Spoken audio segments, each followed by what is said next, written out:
Aujourd'hui, on va traiter d'un sujet qu'on n'a pas l'habitude de traiter sur cette chaîne parce que c'est quand même quelque chose d'extrêmement rare. Il y a des gauchistes qui ont menti éhontément, en toute connaissance de cause, qui ont tronqué des extraits de 2 minutes pour choper un extrait de 4 secondes, pour mentir et décrédibiliser un mec de droite.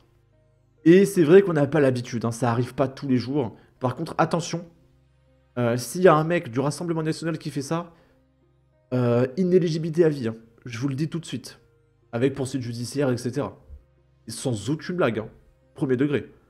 Un mec du RN fait ça, il est inéligible à vie. La gauche fait ça 3 fois par jour. Et sur des trucs graves. Là, je pense pas que Vincent Lapierre va porter plainte, en vrai, je pense qu'il s'en fout. C'est Vincent Lapierre, du coup, qui est concerné. Alors, qu'est-ce qui s'est passé? On a un extrait tronqué pile poil comme il faut, de 14 secondes, qui est relayé par Marianne Maximi, députée de la première circonscription du Puy-de-Dôme, la France Insoumise. C'est le minimum, hein, qu'on ait des menteurs. La honte! La police achève d'évacuer avec brutalité la gaieté lyrique. Alors c'est faux. Déjà, ils ont juste déplacé ces clandestins qui sont illégaux. Ils sont des criminels. Et il n'y a même pas eu de brutalité, hein. Et en profite pour frapper la seule journaliste racisée. Donc tout ce qu'ils retiennent, c'est « Regardez, elle est noire. Attention, je suis du camp du bien, je suis gentil, j'ai le droit. Regardez, elle est noire, vous avez vu, elle est noire. Hein. » Voilà, et ça, c'est humaniste. Tout en protégeant un petit rubricard d'extrême droite. En parlant de Vincent Lapierre qui a 600 000 abonnés. Un rubricard. Alors Vincent Lapierre, son équipe, ils sont... Allez, 3. En une vidéo, ils font... Allez, 1/5 des stats de BFM TV.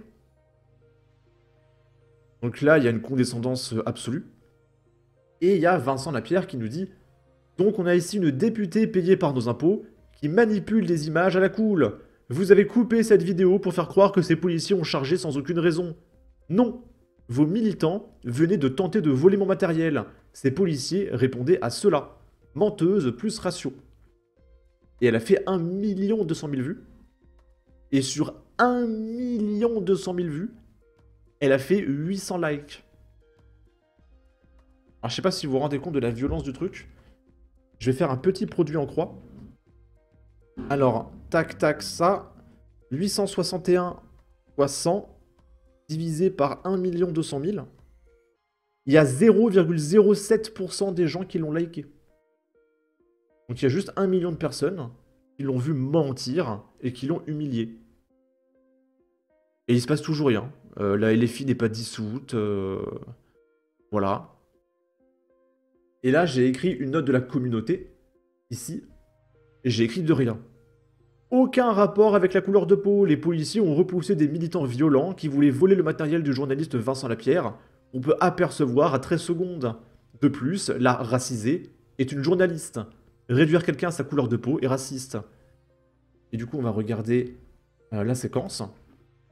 Là, on a les policiers qui chargent sans aucune raison une journaliste qu'on voit pas trop. Je crois que c'est elle qui lève les mains, là. Il y a des mains levées. Donc voilà, tout ce qu'on retient, c'est que c'est une racisée. Voilà, c'est très important. En tout cas, elle a la dégaine de ses idées. Hein.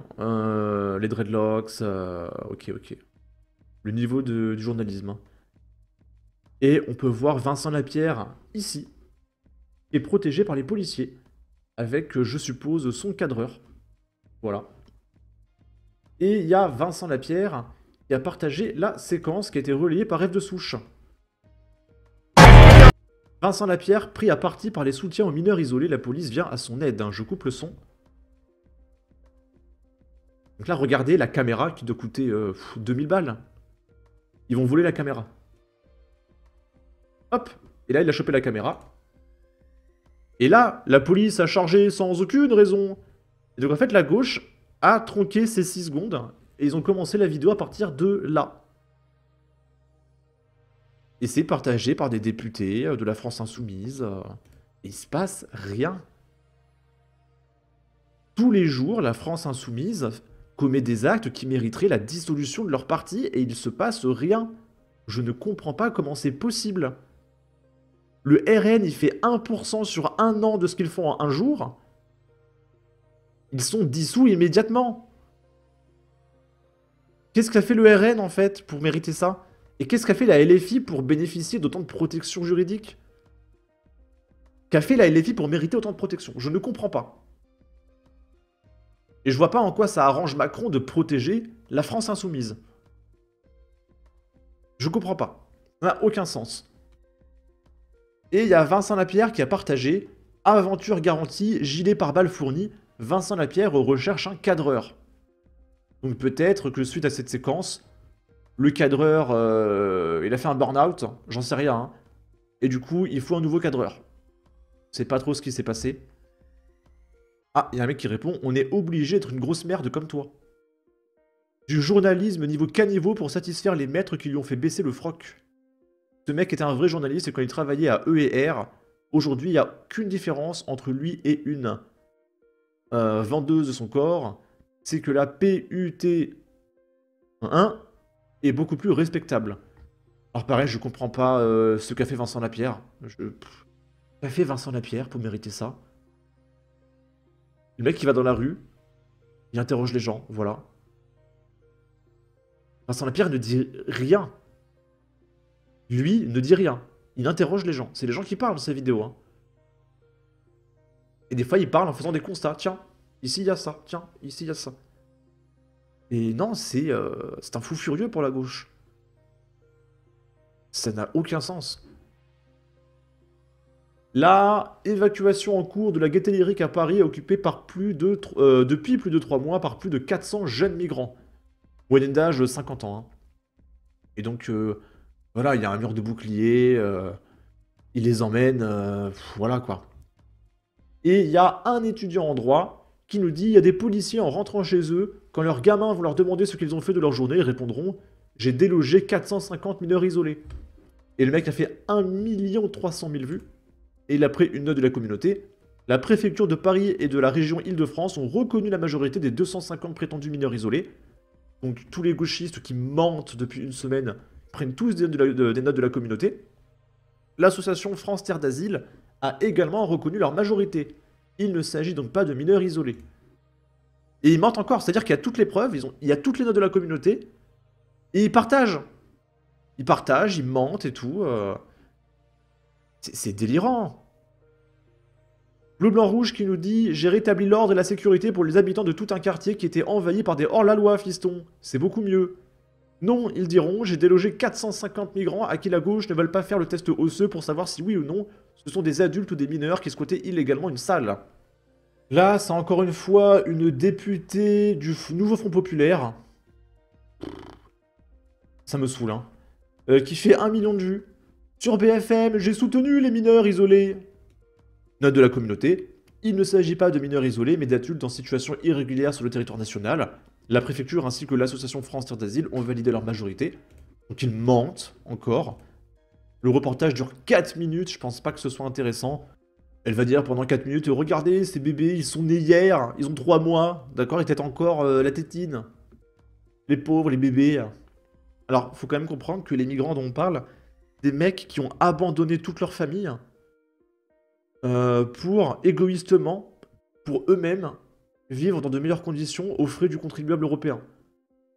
C'est indigne. RCA Soudé, notre trésor national français, qui nous dit « J'ai exercé mon droit de visite dans le commissariat du 12e arrondissement de Paris, où sont retenus 13 jeunes, des bébés, arrêtés à la Gaîté Lyrique. Je ne suis pas sûr qu'ils aient pu voir un médecin, malgré les violences policières de ce matin. » Alors ce qu'elle ne nous dit pas, c'est que les mecs ont foutu le bordel, ils ne sont pas laissés faire, et ils sont responsables de leurs propres blessures. Et ça, elle va pas le dire. Hein, c'est les policiers qui ont attaqué sans aucune raison. Bonjour à toutes et tous, donc là on est devant le commissariat du 12e arrondissement, dans lequel se trouvent des jeunes qui étaient en fait parmi les...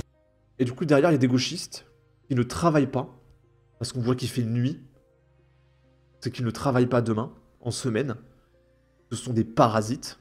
Jeunes de la Gaîté. Et en fait, on essaye d'avoir des informations sur le moment où ils vont sortir. On a d'abord eu comme information que 6 d'entre eux devraient sortir assez rapidement, mais finalement, plus d'1 heure après, toujours rien. Et là, des discours contradictoires, puisqu'on nous dit que finalement, il ne devrait pas sortir avant 8 h du matin.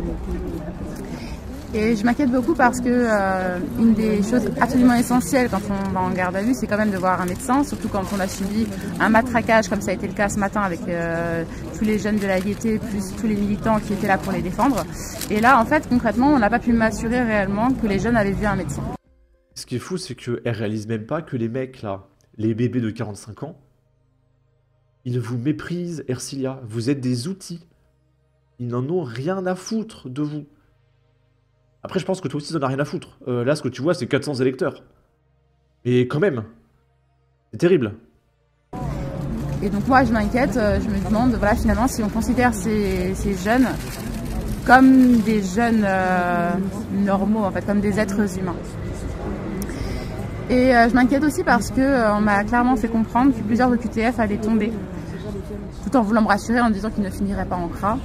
Mais en fait, l'OQTF n'est pas une solution. Ce qu'il faut, c'est... Si, c'est une très bonne solution. Après, il faut l'appliquer. Voilà, c'est être véritablement humain.